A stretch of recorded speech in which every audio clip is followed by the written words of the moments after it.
Deməli 13 apreldə Fəza Akademi Təhsil Şirkətində bilim yarışı keçirilib. Həmin yarışmada Fatimə qızımız 670 bal toplayaraq ikili siniflər arasında çıxıb birinci yerə. Fatimənin həm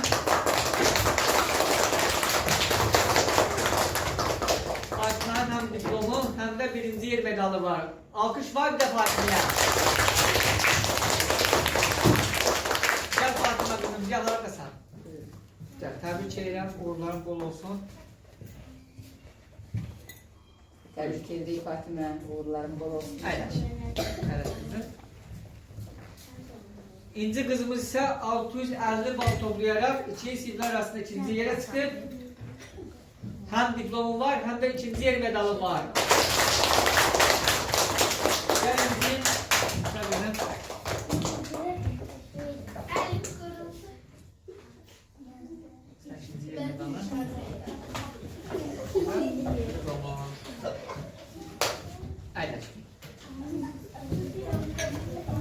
Arzum kızımız da 610 bal toplayarak ikinci sinifler arasında çıkıp 3. yere. Hem diplomu var.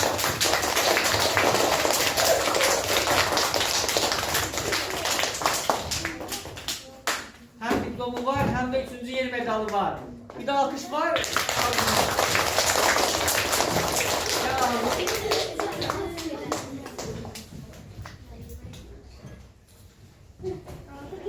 Sen medalını görüyorsun. Bu da diploma. Evet. Alkış var da Arzuma.